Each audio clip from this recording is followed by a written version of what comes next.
What's good, y'all? Shagama Kai. Welcome back to my channel. Make sure you leave a like, comment, and subscribe. And make sure to subscribe if you're new. I'm trying to hit 1,000 subscribers, and any subscriber really helps. And today we're going to be talking about what I think the Los Angeles Clippers should do coming into this upcoming next season. And after the Clippers had that terrible, disappointing early playoff exit for them when they were expected to make the Western Conference Finals and the finals and win the finals, honestly. Because, everybody said, the Clippers from top to bottom, they got those two great stars, they got a great defense, a great bench unit. You got Montrezl Harrell and Lou Williams coming off the bench, and they were just destined to do all these great things and just projected to do all these great things, and they just collapsed at the end, and it was very anticlimactic for the whole entire season.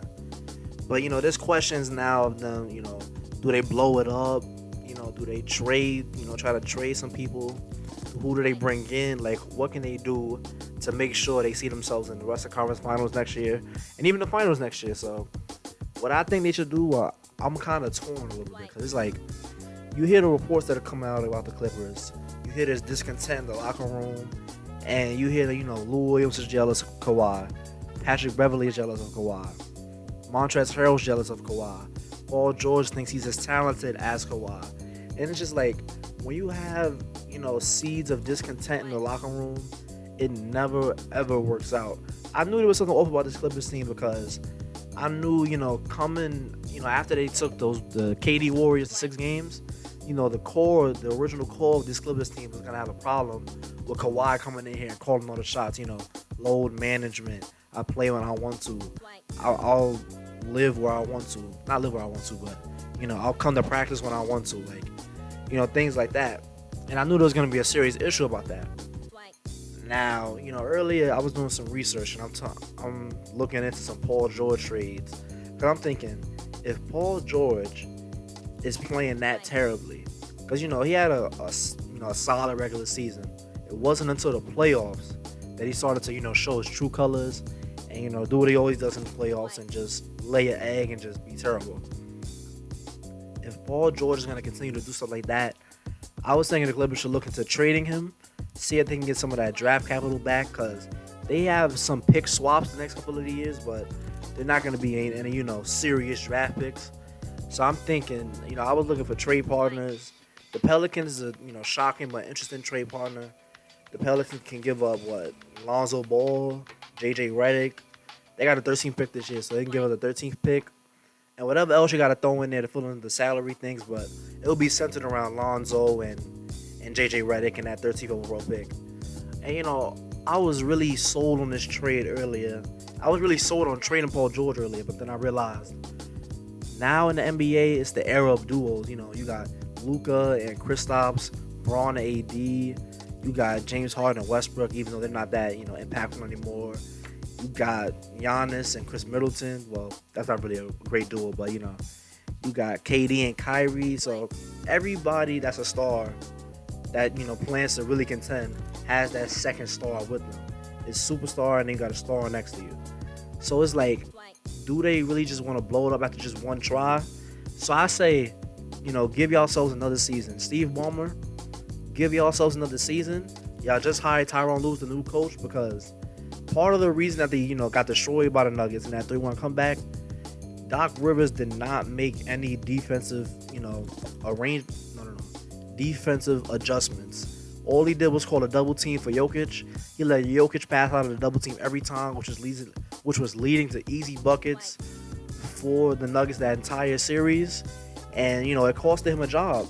And honestly, I don't put the whole, blame on Doc. Kawhi and Paul George need to play better. Kawhi especially needs to play better. But I don't think Kawhi is going to do that, ever again. Because I think he might not be, loud and, outright about this, but I think it bothers him that, he asks, the Clippers to, trade for Paul George. I'm coming there. He leaves the team he just won a championship with. He goes all in for the Clippers just to lose like that. I think that hurts him. I think that annoys him. And, as a professional basketball player, he has to, have an amazing competitive spirit, and I know that eats him up inside at night that he just lost like that.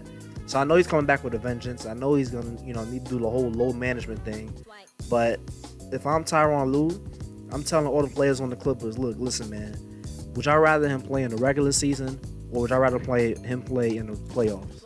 Do it really matter if we're playing on December 13th or does it matter if we're playing June in the finals? It's like, what really matters to y'all?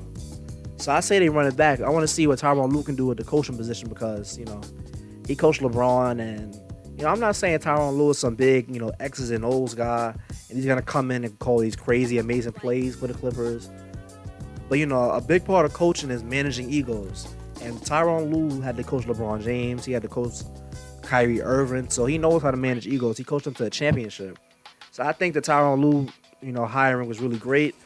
But we don't really know what he can do as a coach because he had LeBron James. So it's like we don't actually know what his true strengths are as a coach. We just know, all I know is that he can manage egos very effectively.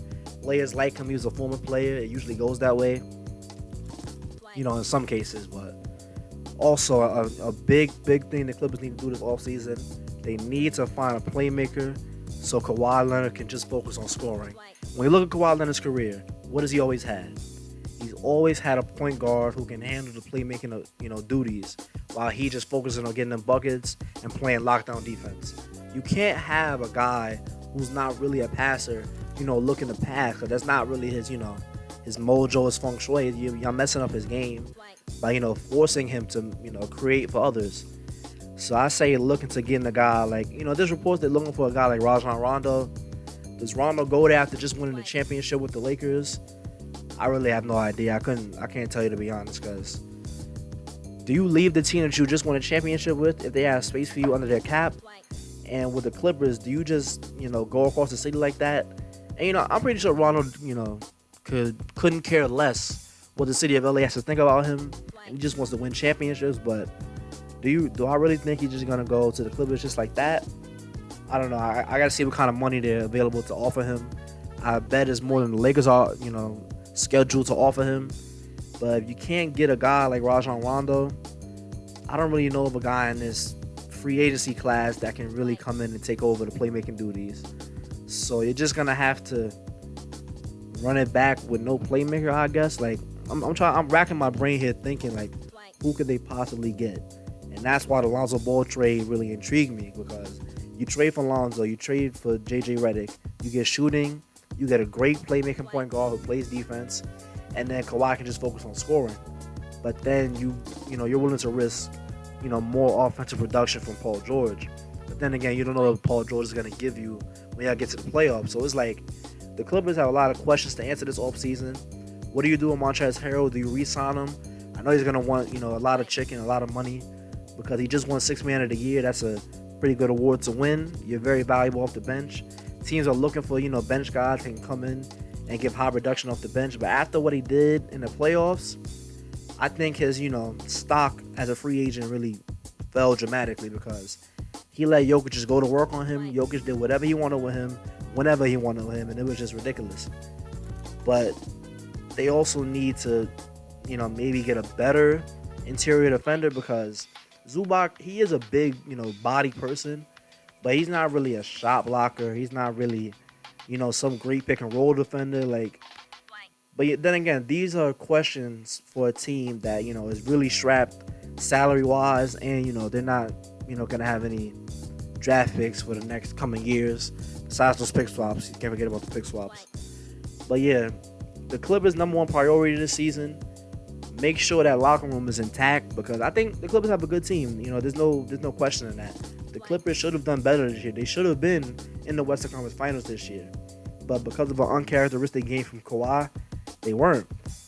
But yeah, I think the Clippers, my final decision on the Clippers, they need to run it back one more time. They need to see if Ty Lue can, realm this team in, get the reins in, make sure everybody buys into the load management Kawhi situation, make sure there's no problems, no seed of discontent, no, behind closed doors jealousy, and they need to figure out if they can get a good playmaker.